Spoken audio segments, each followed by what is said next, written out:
చదవడం చూసి ఎవరికి అర్థం కాని విధంగా ఒక భాషను రూపొందించాలని నిర్ణయించుకున్నారు.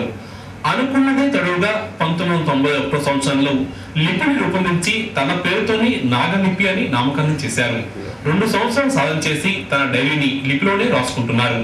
అంతేకాక రామాయణం, మహాభారతాలు సైతం లిపిలోకి అనువదించారు. తన లిపిపై ఆసక్తి ఉంటే నేర్పడానికి తాను సిద్ధంగా ఉన్నానని అంటున్నారు. అందరికన్నా భిన్నంగా ఉండాలని కోరుకుంటూ తాను రూపొందించిన లిపిలోని అన్ని రాసుకుంటున్నానని ప్రత్యేకంగా నిలుస్తున్నారు నాగేశ్వరరావు.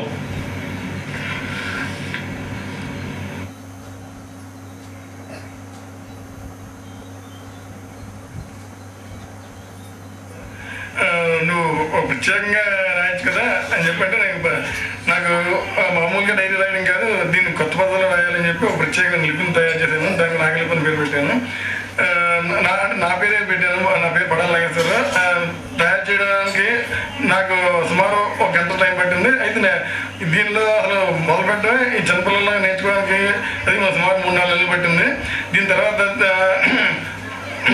ఇప్పటికి 92లో డైరీ రాయడం, నాగలిపిలో డైరీ రాయడం మొదలుపెట్టి ఇప్పటికి సుమారు 16 సంవత్సరాలు అయింది. 16 సంవత్సరాలు మొదటి 2 సంవత్సరాలు నేను రాసిన డైరీ చదవడం నాకే కష్టమైపోయేది. అయితే అలాగే రెగ్యులర్గా రాస్తుండడం వల్ల ఇప్పుడు ప్రస్తుతం తెలుగులో ఎంత బయట వాళ్ళు తెలుగులో ఎంత స్పీడ్గా చదువుతారో రాస్తారో అంత స్పీడ్లో నేను నాగలిపితో చదువుతాను, రాస్తాను కూడా. ఈ విధంగా చేయడం వల్ల నాకు ప్రత్యేకంగా ఉండి నాకు చాలా ఆనందం కలుగుతుంది. పిల్లలకి నేను పనిచేస్తున్న స్కూళ్ళలో ఎవరైనా పిల్లలు కానీ పెద్దవాళ్ళు కానీ బయట వాళ్ళు కానీ ఎవరైనా ఇంట్రెస్ట్ చూపించి